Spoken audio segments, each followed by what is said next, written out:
You know this gentleman, one of the truly great legends of our time, my book. Before we begin, I'd like to say a few words about the shooting at Fort Stewart in Georgia. As you know, 5 people were seriously wounded and 2 very, very seriously hurt around 11 o'clock this morning. The shooter is now in custody, and the Army Criminal Investigation Division is on site to ensure that the perpetrator of this atrocity, which is exactly what it is, will be prosecuted to the fullest extent of the law. The entire nation is praying for the victims and their families, and hopefully they'll fully recover, and we can put this chapter behind, but we're not going to forget what happened. We're going to take very good care of this person that did this, horrible person. This afternoon, we're pleased to welcome to the White House one of the great and most esteemed business leaders and geniuses and innovators anywhere in the world, Apple CEO Tim Cook. It's an amazing job. Thanks as well to Secretary of the Treasury Scott Bessent and Secretary of Commerce Howard Lutnick for being here, wherever you may be. Oh, there you are. Hello, fellas. I missed you. Today, Apple is announcing that it will invest $600 billion, that's with a B, in the United States over the next 4 years. That's $100 billion more than they were originally going to invest. And this is the largest investment Apple has ever made in America and anywhere else. And it's just an honor to have you. As you know, Apple's been an investor in other countries a little bit. I won't say which ones, but a couple. And they're coming home. $600 billion, it's the biggest there is. The company is also unveiling its ambitious new American manufacturing program, which will bring factories and assembly lines across our country all roaring to life. Areas that were not doing so well are doing very well. We have about $17 trillion coming into the United States, which is more than ever before. That's never even come close. There's never been anything like it. Even you, that's even a lot of money for you. But we have commitments of more than $17 trillion. That was as of a couple of weeks ago.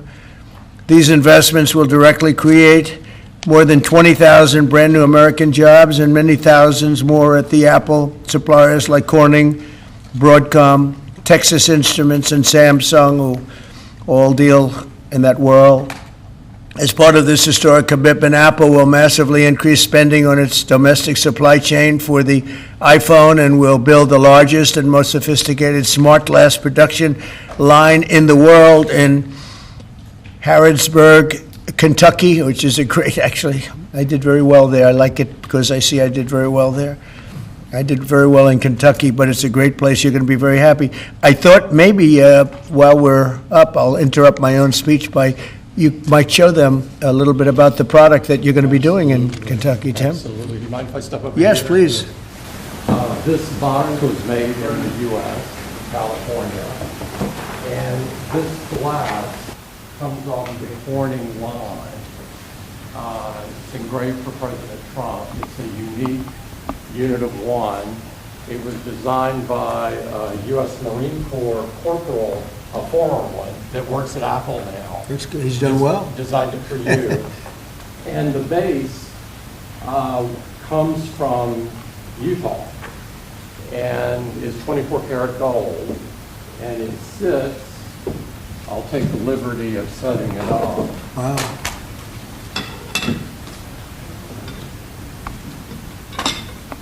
Well, let's see. There we go. Congratulations, Thank you Mr. very much. President. It's Thank you so fantastic. much. The great people of Kentucky. You're going to find it a great place to do business, too. It's fantastic. Isn't that nice? We're doing these things now in the United States instead of other countries, faraway countries. This is a significant step toward the ultimate goal of ensuring that iPhones sold in the United States of America also are made in America. With the mass infusion of capital it's announcing today, Apple will also build a 250,000 square foot server manufacturing facility in Houston and invest billions of dollars to construct data centers across the country from North Carolina to Iowa to Oregon. That's big stuff. Apple will also open state-of-the-art manufacturer economy. It's going to be a manufacturing academy in Detroit, and that's a great place to do. Well, you know, big things are happening in Michigan and Detroit. They're coming in because of what we've done with the, I call it the Great Big Beautiful Bill. I added one word, great. But we have probably the biggest, most comprehensive piece of legislation ever passed. It's going to mean unbelievable numbers of jobs, and no jobs on, think of this, whether it's tips or overtime or Social Security, no tax. So no tax on tips, no tax on Social Security, no tax on overtime, and there's just a small bit of it. For Apple and others businesses, we're talking about the deductions and all of the things, and actually for people that go out and buy a car, first time it's ever been done, we talk about deductions for companies, but they're going to be able to deduct interest when they borrow money to buy a car, if it's made in America. It has to be made in America. So it is amazing, and one of the reasons I think I can say that Apple's coming here is the legislation we just passed with this kind of investment. Apple will also open other facilities, rare earth magnets from Texas, and build, oh, I love that you're doing this. I love that. I love that. And build a brand new rare earth recycling line in Mountain Pass, California. I know that area. That's where they have a lot of truly rare earth. That's fantastic. I love that. And Apple will help develop and manufacture semiconductors and semiconductor equipment in Texas, Utah, Arizona, and New York. For years, Americans have watched as many of our leading tech giants built their factories overseas and exported American jobs abroad. But under the Trump administration, we're doing everything possible to make this the best place on earth to build a factory or grow businesses. I'm allowing them to build electric producing plants with their factory, because otherwise they'd have to hook into the grid. And I think it's one of the biggest things we've done, where you can build, Tim, your own electricity. You become your own electric manufacturer, and that goes along with the plant. So you become a utility. So congratulations, now you're in the utility. I hope they don't value your company based on utility, but that's okay. You're going to be making your own electricity, and as you probably know, for much of this and many of the things that we're doing, especially the AI, they would need actually double the electricity that the country now produces for everything. So it's massive electric, and they're going to be able to make their own, and they're getting very fast approvals. Lee Zeldin is doing a fantastic job, including with a 100% expensing on the one big beautiful bill. In return, we're asking our businesses to invest in America, and they're coming in at levels that we've never seen before. So I don't know when it shows up, but there are a lot of factories and a lot of plants that are either under construction or soon will be starting construction. So can't tell you exactly when, but I want to be around in about a year from now and 2 years from now, because we're going to see an explosion, I think, like this country has never seen before. Never. Today's announcement is one of the largest commitments in what has become among the greatest investment booms in our nation's history, and we've got the hottest country anywhere in the world. You know, I told you the story that, and Tim, I'll tell you, but I went to the Middle East, and I was with Qatar, I was with UAE, and the King of Saudi Arabia, all great leaders. And then I went to NATO and saw many great leaders, and we just finished that about 4 weeks ago. Virtually everyone said, in effect, that we were a dead country 1 year ago. America, this was a dead country. We were dying, we were dead. And now you've got the hottest country anywhere in the world. This would have never happened except for certain people. Thank you very much. I appreciate it. NVIDIA is investing $500 billion to go along with Apple, $600 billion. $600 billion. Micron, great company, is investing $200 billion. IBM is investing more than $150 billion. SoftBank is investing substantially more than $100 billion. TSMC is investing $200 billion. Johnson & Johnson, $55 billion. Merck, Stellantis and General Motors are putting many, many billions in. They haven't determined the final number. And many other countries are investing tens of billions of dollars, and I'm not going to give you the whole list because the list is too long to read. But it's hundreds of billions and even trillions. I mean, it's trillions of dollars is being invested right now. Last week, it was announced that our economy grew at 3% in the second quarter, and consumer confidence is surging. Blue-collar wages are rising rapidly. Costs are way down. You know, I listen to these horrendous frauds on CNN and various other fake news networks, and they say costs are up. No, costs are down. Gasoline is down. It's going to soon, I believe, be less than $2 a gallon. It's around $2.40 right now, many places other than in California where they tax you out of business, but and a couple of others. But gasoline is way down. The price of groceries are down. How about eggs? When I first came here, my first week, the press hit me very hard on eggs. Eggs had quadrupled or something. I said, I didn't know about it. Give me a chance. I've just been here for 4 days. Well, eggs are down. Everything's down. Price is down. The only thing that's up is stock prices. That's really up, and that's through the roof. The stock market has been hitting all-time records, all-time highs. Last week it was announced that our economy grew at levels that we haven't seen in a long time, but the real levels of growth are going to be judged in a year from now when you start seeing some of these incredible plants, because we have car plants opening. They're coming in from Canada, from Mexico, and from all over the world. And they're coming in because they like the way the election worked out, but they also like the fact that they don't want to pay tariffs.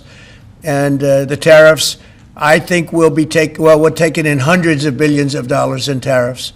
I won't be so specific other than to say, because we don't even know what the final number is. We just made a deal, as you know, with the EU where they're paying hundreds of billions of dollars.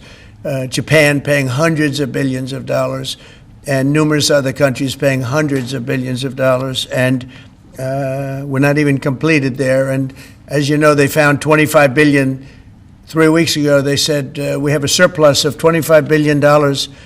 And they said, where did this come from? I said, check the tariffs. And they checked. They said, you're right, that's where it came from. And we've really just started. This is just in its infancy. So we have a great country. We have a country that is going to be very rich. It's a country that we're very proud of, but it's going to be very rich. And it's companies like Apple, they're coming home. They're all coming home. And we want them to come home. They have to come home. We're going to treat them really well. We're going to be putting a very large tariff on chips and semiconductors. But the good news for companies like Apple is if you're building in the United States or have committed to build, without question committed to build in the United States, there will be no charge. In other words, we're not going to be charging. So a lot of countries, a lot of companies are leaving various other places and they're coming to the United States. So in other words, we'll be putting a tariff on of approximately 100% on chips and semiconductors. But if you're building in the United States of America, there's no charge, even though you're building and you're not producing yet in terms of the big numbers of jobs and all of the things that you're building. If you're building, there will be no charge. So I just want everyone to know that. And I didn't even tell you that inside. We discussed the concept, but I didn't. So it's a big factor. So 100% tariff on all chips and semiconductors coming into the United States. But if you've made a commitment to build, or if you're in the process of building, as many are, there is no tariff. Okay? If for some reason you say you're building and you don't build, then we go back and we add it up, it accumulates, and we charge you at a later date. You have to pay, and that's a guarantee. So that's a big statement, and I think the chip companies are all coming back home. They're all coming back. You know, we started with Intel, and gradually Intel was just taken over the coals. They were taken to the cleaners, frankly, and moved to other places, in particular Taiwan. But I think a lot of those companies are coming back, and they're coming back very rapidly. So that's a big statement. 100% tariff. I want to thank you very much. Tim, would you like to say a few words about your company, please? It's okay. Good afternoon, everyone. Mr. President, thank you very much for having me here today. You've been a great advocate for American innovation and manufacturing, and I'm grateful for your leadership and your commitment. That's a commitment we share at Apple because American innovation is central to everything we do. Our products are designed here, we're hiring and growing here, and we support 450,000 jobs with thousands of suppliers and partners in all 50 states. Earlier this year, we made our largest ever spending commitment, $500 billion to the U.S. over the next 4 years. That's already yielding results. Earlier this year, we broke ground on a new factory in Houston to make advanced AI servers. And just last month, the very first test unit rolled off that factory's line, proudly made in America.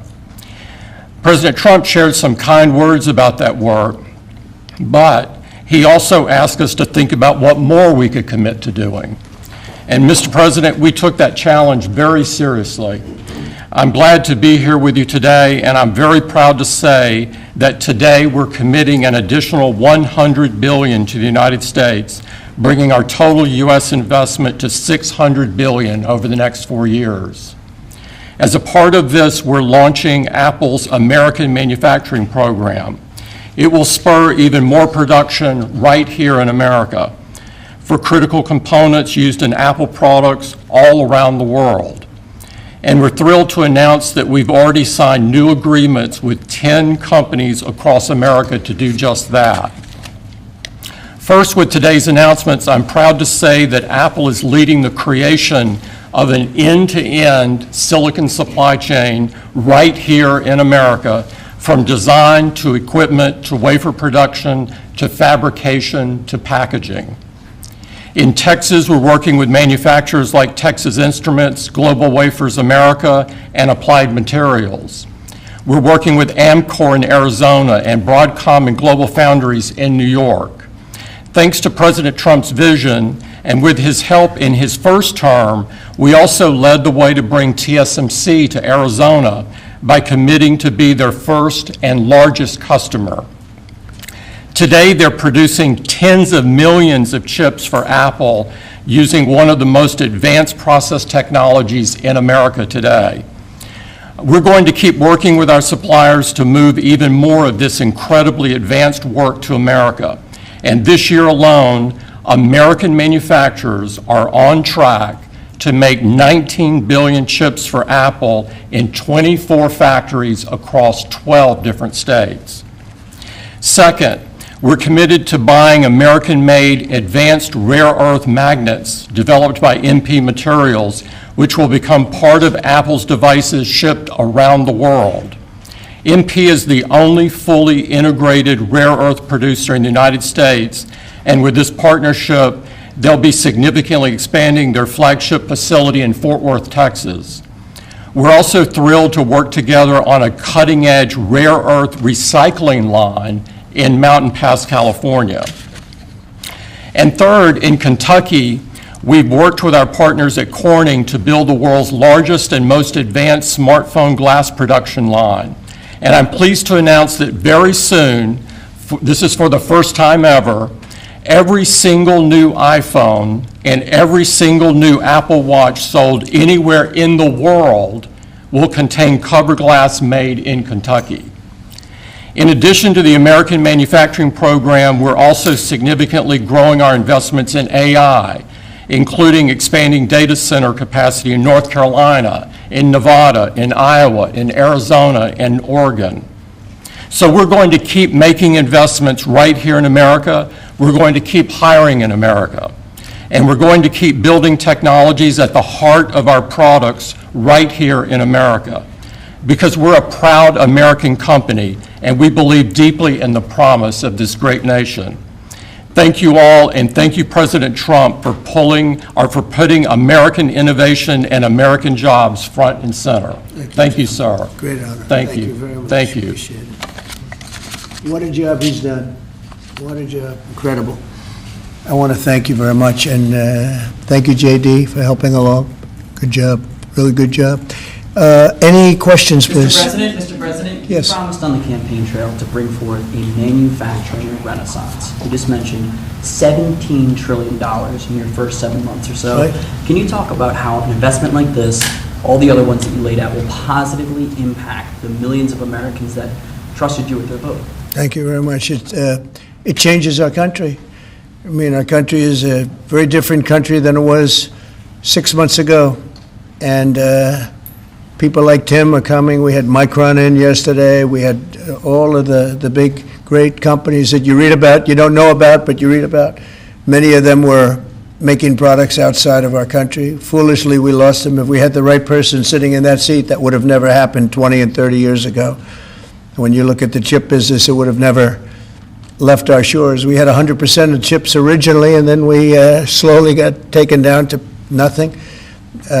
We have the biggest chip companies, to both of them, but we have the biggest in the world coming in. They're going to Arizona and beyond. And we're going to have, in a short period of time, we'll be up to almost 50% of the chips from starting in nothing. And that's something. But we have the greatest companies in the world coming into our country, and that means jobs, and it means wealth, and wealth means security for our people. Okay? Brian? Yes, sir. Congratulations on this investment, President Trump. And Thank you. What a great example of putting America first. What does the labor force look like to fill these jobs that you have? Do we have enough skilled American workers to fill these? Well, we do have a lot of workers, and we have a lot of workers that hadn't been looking for work because they were disincentivized, frankly. And people like Tim have tremendous schools and training centers that they build along with a lot of their big plants where they train people on whether it's glass, like in Kentucky, or computers, or whatever they might be doing. It's a complex world, and they train people, and they do a great job. So it's a whole new workforce. Now, we have a lot of them in energy because, you know, they've always liked energy. As you know, coal has opened up big. We brought it back in a very large way. You know, China's right now building 58 coal-fired plants, 58 big ones. And here we were saying we don't take coal. We have more coal than anybody else in the world. We have more oil and gas than anybody else in the world. But we have tremendous energy jobs, and the energy, as you know, we're booming with energy. And that's why the gasoline prices are down. The costs are down. I just hope when they watch these shows, I watch this, I won't use names because I just make them better known that nobody knows who they are. But I watch this group of people on CNN and MSDNC too, the same thing, where they say, well, costs have gone up. Costs haven't gone up, they've gone down. I'm telling you, the thing that's gone up is stock prices, and success of our country. Our country is really, really doing well, successful. Yes, ma'am? Yes, Mr. President, have Putin and Zelensky agreed to a summit yet? And where and when would that be? Well, there's a very good prospect that they will. And we haven't determined where, but we had some very good talks with President Putin today. And there's a very good chance that we could be ending the end of that road. That road was long and continues to be long, but there's a good chance that there will be a meeting very soon. How close do you think you are to a deal? Excuse me? How close do you think you are to some kind of deal? Well, I don't want to say.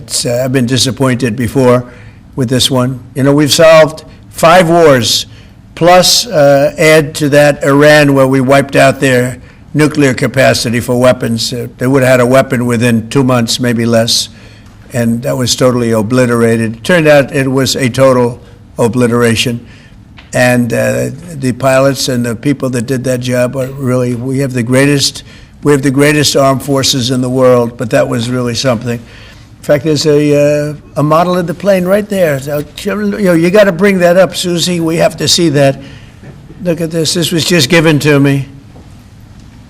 You know, we ordered brand new B-2 bombers.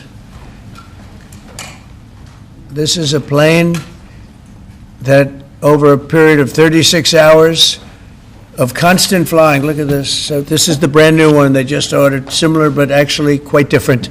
It's new and enhanced.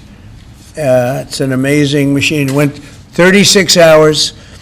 We had 52 tankers up in the air loading up our planes because this was surrounded by F-22s and F-35s, and it was flawless. It Tim. Even you would say it was flawless. And every one of those bombs hit their target. And then we had Tomahawks shot in from a submarine 300 miles away, and they hit every single Tomahawk hit its target. It was amazing. And that was a big threat. That was a nuclear threat. And here's the new one that we just ordered, a large number of them. I'll put it up. Mr. President, what was the breakthrough today?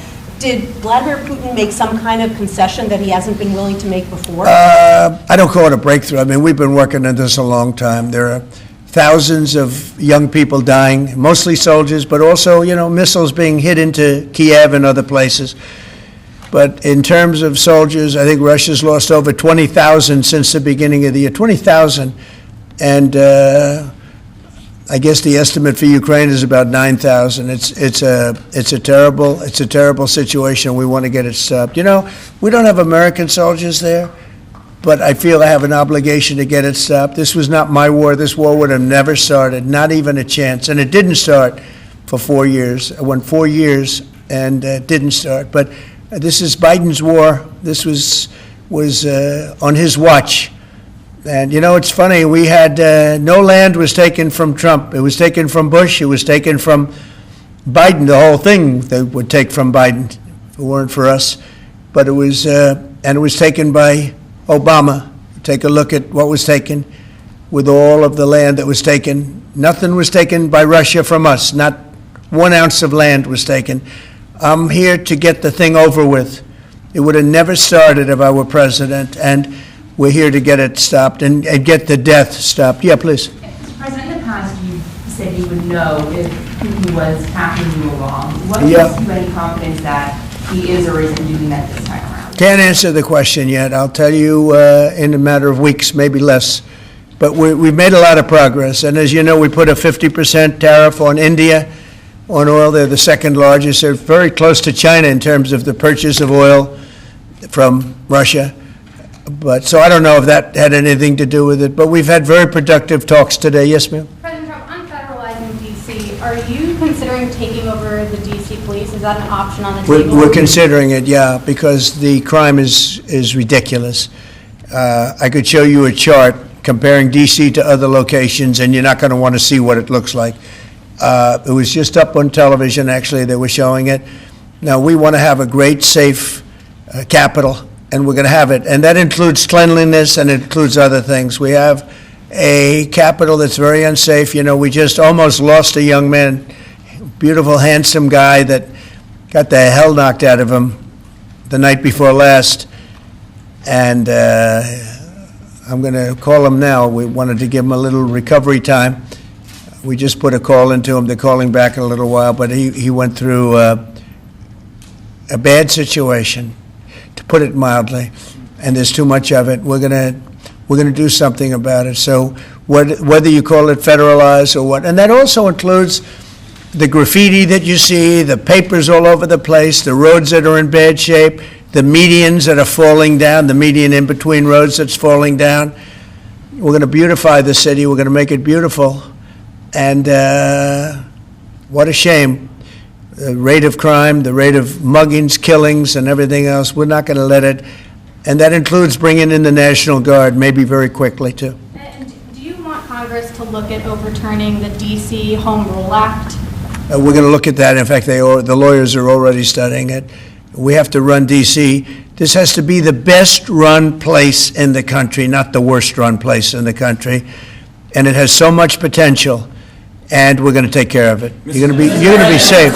You're going to be safe walking down streets. You're not going to get mugged. Mr. President, if you do reach a deal with Ukraine and Russia, would you drop the additional tariffs on India? Well, we'll determine that later. But right now they're paying a 50% tariff. Okay. One for Mr. Cook as well. On yeah, please. Sure. The president wants a made-in-the-USA iPhone. What are the chances that you can actually make that happen? Well, if you look at the bulk of it, we're doing a lot of the semiconductors here. We're doing the glass here. We're doing the Face ID module here. And so there's a ton of it. And we're doing these for products sold elsewhere in the world. And so there's a lot of content in there from the United States. But what about the whole thing? We're very proud of it. Can you make the whole thing is here? just the final assembly that you're focused on. And that will be elsewhere for a while. He makes many of the components here, and we've been talking about it, and the whole thing is set up at other places, and it's been there for a long time. So in terms of cost and all, but I think we may incentivize him enough that one day he'll be bringing that. But he brings most of the stuff. Look, he's not making this kind of an investment anywhere in the world, not even close. He's coming back. I mean, Apple's coming back to America. Thank you. Mr. President, Indian officials Let me go, please. Indian officials have said that there are other countries that are buying Russian oil. It's okay. Like China, for instance, It's buys okay. more. Yeah. Why are you singling India out for these additional It's sanctions? only been 8 hours, so let's see what happens We're over the gonna next. see more secondary sanctions You're going very to see a lot soon. more. So this is a taste of You're what's going to see a coming. lot more. You're Mr. going to see so much You were the secondary sanctions. Yes, ma'am. Sorry, you were the driving force behind Operation Warp Speed, these mRNA vaccines that are the gold standard. Right. Now, your health secretary is pulling back all the funding for research. He's saying that the risks outweigh the benefits, which puts him at odds with Research the on entire what? medical community and with you. What is going Yeah, on research on what? into mRNA vaccines? Well, we're going to look at that. We're talking about it, and they're doing a very good job. And, you know, that is a past. Operation Warp Speed was, whether you're Republican or Democrat, considered one of the most incredible things ever done in this country. The efficiency, the way it was done, the distribution, everything about it has been amazing.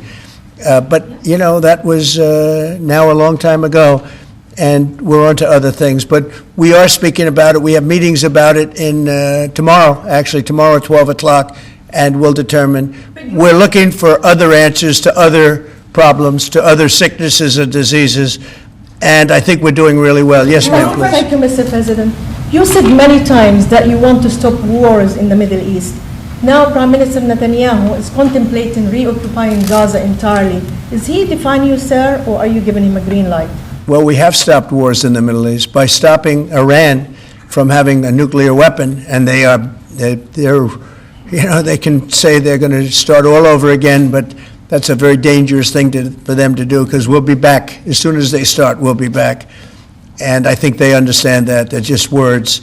But no, we've stopped a lot of wars in the Middle East. If you think about what we did with Iran, Iran was the perpetrator of hate, a very evil place, and I think it's going to be a lot different in the coming years. Mr. President, On the India penalties, do you have any similar plans to enact more tariffs on China as it relates to Could their happen, purchases? could happen. Depends on how we do. Could happen. Mr. Brian? Yes, I've got an entertainment-based question for you. A few weeks ago, Stephen Colbert announced that he was leaving his show. Howard Stern announced that he and Sirius XM Radio are parting ways. Do you think that hate Trump business model that's been in the entertainment business is going out of business because it's not popular with the American people? Well, it hasn't worked, and it hasn't worked really for a long time, and I would say pretty much from the beginning. Colbert has no talent. I mean, I could take anybody here, I could go outside on the beautiful streets and pick up a couple of people that do just as well or better. They get higher ratings than he did. He's got no talent. Fallon has no talent. Kimmel has no talent. They're next. They're going to be going. I hear they're going to be going. I don't know, but I would imagine because they get, you know, Colbert has better ratings than Kimmel or Fallon. You know that. Howard Stern, it's a name I haven't heard. I used to do a show, we used to have fun, but I haven't heard that name in a long time. What happened? He got terminated? Yeah, they're going to separate ways because I think what they're offering salary-wise is real low than what he's getting. You know when he went down? Whenever you want. You know when he went down? No, before. When he endorsed Hillary Clinton, he lost his audience. People said, give me a break. He went down when he endorsed Hillary Clinton. Mr. President, Have you talked to Governor Cuomo? Started interviewing Fed candidates yet? Yeah, And we've are you started the considering interviewing them? process. Scott and I and Howard, a lot of people, JD, we have some great candidates. It's probably down to 3. He doesn't want the job. He said, do you like this job better? Yes, sir. I mean, he was a candidate, but I don't think he'll take it. Are there I any candidates really from- don't think he'd take it, Are there actually. any candidates from Wall Street Essentially, we're all from Wall Street, aren't we? You know, when you get right down to it, the term Wall Street. Yeah, please. Yep, you made your tax cuts permanent. You mentioned that the tariffs are bringing in a ton of external revenue. You've opened up markets, the EU, Japan, South Korea, many others, to American goods like we've never seen before. How much growth can we expect in the economy now that this model of yours is sort of beginning to really take off? Well, I think the growth is going to be unprecedented. I think we're going to have growth that's unbelievable. Now, remember, we're building and just starting to build a lot of these incredible plants. We talked about the electric facilities that we're building, the generating plants, electric generating plants. They're massive, and they're going to be great, and they're going to sell excess electricity into our grid. So we're going to be having much more electricity than we ever had, and those plants are going to be taken care of individually. I know Tim is building one in one of his big factories, but especially for AI, because it needs so much electricity. So I appreciate the question very much. I think the growth is going to be unprecedented. Did you have a phone call about New York Cuomo? City Did you mayoral speak to run, Andrew or- Cuomo? I haven't. No, I haven't. Mr. President, have you been briefed on what Ghislaine Maxwell told Todd Blanche? No, I haven't. Have So you don't not. know whether you I don't came know. up in the I know Todd is a conversation or very not? respected person all over the country, all over the world legally, so I don't know. Mr. President. Yeah, please, go ahead. Will the new Fed governor be temporary? We're probably going to go with a temp and then a permanent, I think. Are the two? So the temp is going to be named, I'd say, over the next 2-3 days, and then we're going to go permanent. Are the two Kevins the leading contenders for the permanent spot for the chair? Well, the two Kevins? The two Kevins are absolutely, yeah, they're both very good. Mr. President. The two Kevins, very good. Mr. President, is Vice President Vance hosting a gathering this evening to talk about how to respond to the Epstein situation? Is he working on what? Is he hosting some kind of gathering of top advisors this evening to talk about how to respond to the Epstein situation? I don't know. I could ask you that question. I don't know of it, but I think, here's the man right here. I saw it reported today, and it's completely fake news. We're not meeting to talk about the Epstein situation, and I think the reporter who reported it needs to get better sources. Look, the whole thing is a hoax. It's put out by the Democrats because we've had the most successful 6 months in the history of our country, and that's just a way of trying to divert attention to something that's total bullshit, okay? Yeah, please. A new Gallup poll says that Elon Musk is the most unpopular public figure in the country right now. I'm wondering, do you miss having him around the White House, or is that poll accurate? I don't know if the poll's accurate. I think he's a good person. I think he had a bad moment, really bad moment, but he's a good person. I believe that. President Trump, are you keeping that 10 to 12 day deadline? China facing potential secondary sanctions for Yeah. Russian oil. Them having that tariff or sanction rather, or not, hinges on what going forward? It may happen. I mean, I don't know. I can't tell you yet, but we did it with India. We're doing it probably with a couple of others. One of them could be China, yes. Are you keeping that 10 to 12 day deadline that you had given Russia after today's talks? Yeah, we're pretty much getting close to it right now, but we're having very serious talks right now about getting out of Ukraine, getting it settled, getting it ended. Should have never started, would have never started. If I were president, it would have never started. I want to thank Tim Cook. He's a great, great man, a visionary, a businessman, just about every quality he can have other than athleticism. I don't know about that. I'm looking at him. I'm not 100% sure about you. You're a good athlete. I'll bet you're pretty good. I think he's good at everything, but I want to thank you very much, Tim. Thank you, sir. Congratulations. Thank you all very much. Thank you. Thank you, Chris. Thanks, guys. We're going to start right here. Cut it out. Thank you, guys. Thanks, everybody. Thank you, Press. Thank you, guys. Let's go. Let's go. Thank you. Thanks, guys. Thank you. Right behind you. Thanks, guys. Do the right this way. Thank you, Press. Thank you, Press. Come on over here. Thanks, guys.